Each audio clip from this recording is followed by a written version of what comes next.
The specific medical notes on the 13th of November 2025.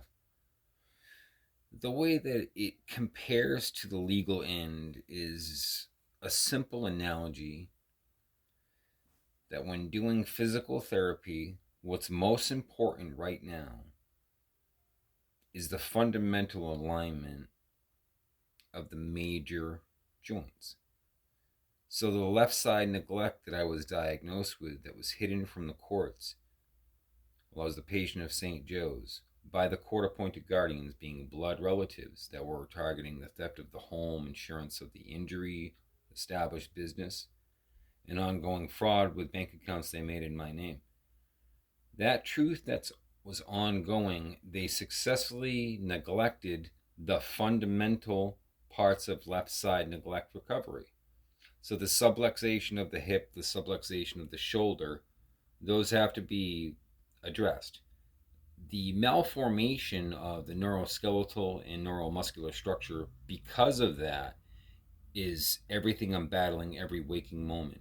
And that's what was made aware to me by Sergeant Griffiths in 2020, I believe. End of 19 or 20.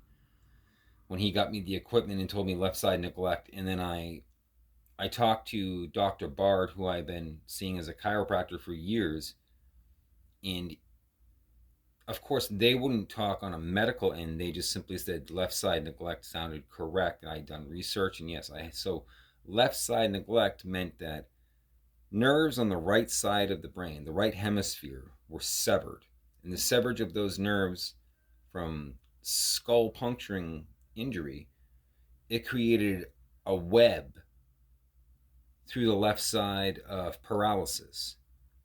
And so that level of paralysis, I was unable to feel or comprehend that anything was wrong at all. I couldn't acknowledge the left hemisphere, the left side of my existence because of the damage to the right hemisphere of the brain. So that level of left side neglect, apparently it was impossible. I was speaking because the specific area damaged on the right hemisphere towards the frontal lobe, it appeared to be like a down to the right impact. And the mathematics of trajectory suggests that the rock came through the roof of the truck, so I don't know how it transformed to the windshield or why my head was against the windshield in an awkward position that morning. I don't know, maybe I was trying to eat a fly or something that was, at the windshield. I don't know.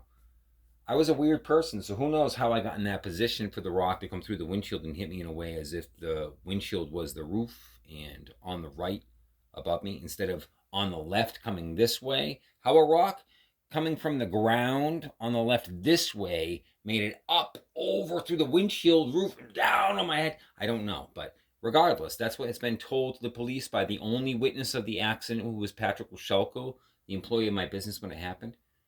So all of that drama aside, as I do my entries, focusing on left side neglect, I have to get the fundamental things corrected first, and then I can address the web of problems that were created by that initially being organized with medical fraud and judicial misuse. So the judicial misuse tied to the medical end, for my analogy, to sum up my own therapeutic documentary entry.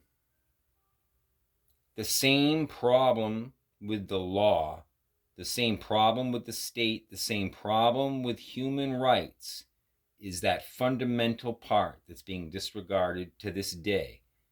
The same way that the people who know the left side neglect of my diagnosis was missing from the court proceedings, they keep protecting the people that arrange that and maintaining the organized, systematic dysfunction so I don't get therapy. And those that are stealing benefits and bank accounts they made in my name, they get to continue taking that stuff and I don't have the right to contest it. This being done currently by HUD Property, 56 Main Street, Greenville, New Hampshire, protecting MDS, being Monadnock Developmental Services of Keene, that began this with my blood parents to steal the property 67, God, my own address, I'm forgetting. Summer Street, yeah. Was it 67 Summer Street, Peterborough, New Hampshire was my address, the home that was stolen and that was supposed to be Farm Ford Academy. So the fundamental part is the point of this random entry, that both on the legal end which is blocking me from having human rights that's still being protected by agency employees that are informed properly now. They're still protecting the people, being my blood parents and Monadnock Developmental Services traumatic brain injury contractor, Tim Donovan. Tim, Roger, and Lynn keep on being protected by every avenue of agencies in the state of New Hampshire, and they keep collectively protecting the same way they began the attack while the patient of St. Joe's, which is judicial misuse by means of medical fraud.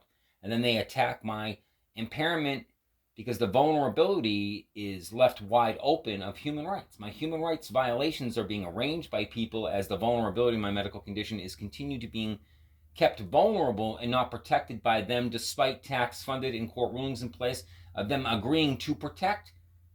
They fool the courts and then attack the very impairment that they're in place supposed to protect. They just hide the actual medical condition from the courts, and it weaponizes law enforcement to protect them as they attack, destroy lives, and steal, which is precisely what Roger LeComte, Howard, and Tim Donovan have done. The documents show it, of Department of Health and Human Services records, court proceedings, bank records. Everything is crystal clear what they've done, and that's why with no memory of the last 10 years, I can wake up in the morning and in an hour be able to say, this is precisely what's happening today. The same thing as yesterday. And I'm going to keep asking the public to bring attention to these tax-funded, entrusted individuals of Monadnock Developmental Services operating out of Peterborough, Hillsborough County. They're attacking patients of hospitals, and then the organized judicial misuse for their methodology is in what they've done. They're continuing to this day. HUD Property just made an unlawful ruling by lying to Manchester Court to have me attacked again. To protect the attack MDS began a decade ago from a couple $1 million with my blood parents. Factual again today, the public needs to be aware these individuals parading tax-funded, that they can be trusted as service providers, they're hunting patients in hospitals. And if they see somebody's vulnerable because of a lack of education or awareness, they're going to attack that vulnerability, and they're going to destroy lives of people around you. Get your trust, then destroy you and vulnerable around you for theft of federal funding.